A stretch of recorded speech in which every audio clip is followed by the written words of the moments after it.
எல்லாருக்கும் வணக்கங்க. இந்த வீடியோவில் நம்ம பார்க்கக்கூடிய டாபிக் என்ன அப்படின்னா, 5ஆம் பாவக அதிபதியும் காதலும். அதாவது 5ஆம் பாவாதிபதியும் காதலும் அப்படிங்கிறது தான் டாப்பிக்கு.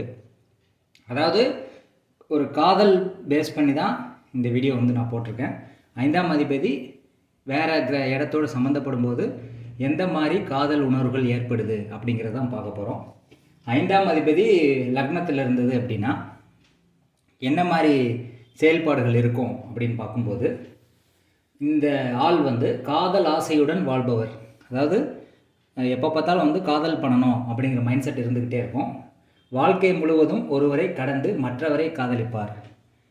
அடுத்தடுத்து நிறைய காதல் பண்ணிக்கிட்டே இருப்பார். காதலுக்காகவே வாழ்வார் அப்படின்னு கூட நம்ம சொல்லலாம். காதலில் இன்ட்ரெஸ்ட் ஜாஸ்தி இருக்கும் 5ஆம் அதிபதி லக்னத்தில் இருக்கும்போது.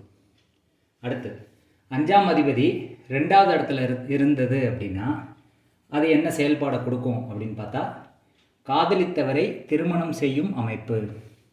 இப்போ ஒரு பொண்ணை லவ் பண்ணுறாரு, அல்லது ஒரு பொண்ணு ஒரு பையனை லவ் பண்ணுறாங்க அப்படின்னா அவங்க மேரேஜ் பண்ணுறதுக்குரிய வாய்ப்பை இந்த 5ஆம் அதிபதி 2ல் இருக்கும்போது இந்த வாய்ப்பு ஏற்படும். காதலித்தவரையே திருமணம் பண்ணக்கூடிய அமைப்பு ஏற்படும். குடும்பம் அமைந்த பின்பும் காதலிக்கும் அமைப்பு. ஃபேமிலி அமைஞ்சதுக்கப்புறமும் கூட மனைவியை காதலிக்கக்கூடிய தன்மையை இந்த 5ஆம் அதிபதி 2ல் இருக்கும்போது ஏற்படுத்தி கொடுக்கும். அடுத்து 5ஆம் அதிபதி 3ல் இருக்கும்போது என்ன பலன்? 5ஆம் அதிபதி அப்படிங்கிறதே காதலை குறிக்கக்கூடிய ஒரு இடம் தான் 5ங்கிறது. அப்போ 5ஆம் அதிபதி 3ல் இருக்கும்போது என்ன நடக்கும்? 3ங்கிறது போகஸ்தானம்.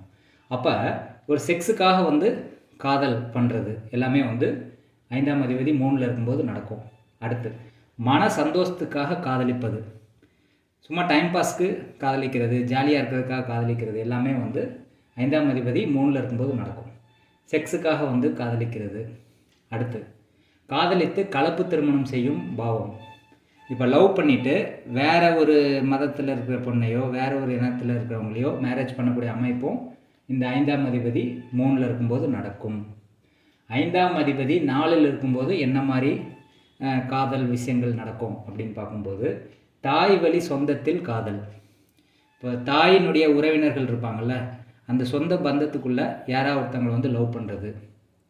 அடுத்து முன்னாள் காதலியை மறுமணம் செய்யும் அமைப்பு. இப்போ ஒரு பொண்ணை லவ் பண்ணியிருப்பாங்க, அதுக்கப்புறம் இந்த லவ் பிரேக்கப் ஆகி வேற ஒருத்தவங்களை மேரேஜ் பண்ணியிருப்பாங்க. மேரேஜ் பண்ணதுக்கப்புறம் 2வது மேரேஜுக்கு ஏற்கனவே காதலித்த பொண்ணை மேரேஜ் பண்ணக்கூடிய அமைப்பு, 2வது திருமணத்துக்காக பண்ணக்கூடிய அமைப்பு. அதாவது ஒரு ஆள் ஒரு பொண்ணை ஏற்கனவே லவ் பண்ணிவிட்டு விட்டுட்டார், வேறு மேரேஜ் பண்ணிட்டார். ஆனால் 2ஆம் தரமாக மேரேஜ் பண்ணும்போது ஏற்கனவே காதலித்த பொண்ணையை 2ஆம் தரமாக மேரேஜ் பண்ணுறதுக்கு இருக்கக்கூடிய அமைப்பு தான் இந்த 5ஆம் அதிபதி 4ல் இருக்கும்போது ஏற்படும்.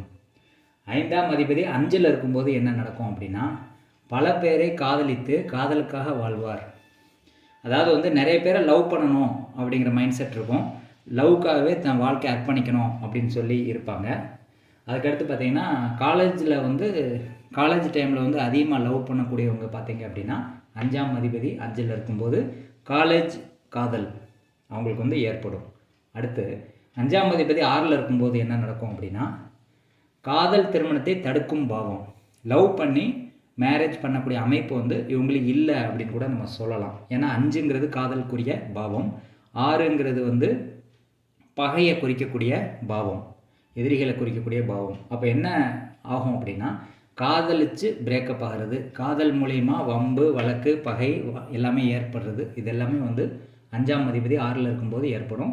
இது காதல் திருமணத்துக்கு கொண்டு போகாது, காதல் திருமணத்தை தடை பண்ணக்கூடிய ஒரு பாவம். 5ஆம் அதிபதி 6ல் இருந்துச்சுன்னா கண்டிப்பாக அவங்களுக்கு லவ் மேரேஜ் நடக்காதுங்கிறது கூட நம்ம சொல்ல முடியும். இந்த மாதிரி 5ஆம் அதிபதி 6 பாவத்தில் இருக்கும்போது என்னென்ன பலன்கள் கொடுக்குது அப்படிங்கிறது உங்களுக்கு தெளிவாக புரிஞ்சிருக்கும்னு நான் நம்புகிறேன். இன்னொரு 6 பாவங்களுக்கும் நான் வீடியோ போடுறேன். அடுத்த பகுதியில் சந்திப்போம். இந்த வீடியோ உங்களுக்கு பிடிச்சிருந்துச்சுன்னா கண்டிப்பாக லைக் பண்ணுங்கள், இந்த சேனலை மறக்காமல் சப்ஸ்கிரைப் பண்ணுங்கள். இது போன்ற நிறைய விஷயங்கள் தெரிஞ்சுக்கணும் அப்படின்னா என்னை இந்த வீடியோஸ் பார்த்து சப்போர்ட் பண்ணுங்கள்.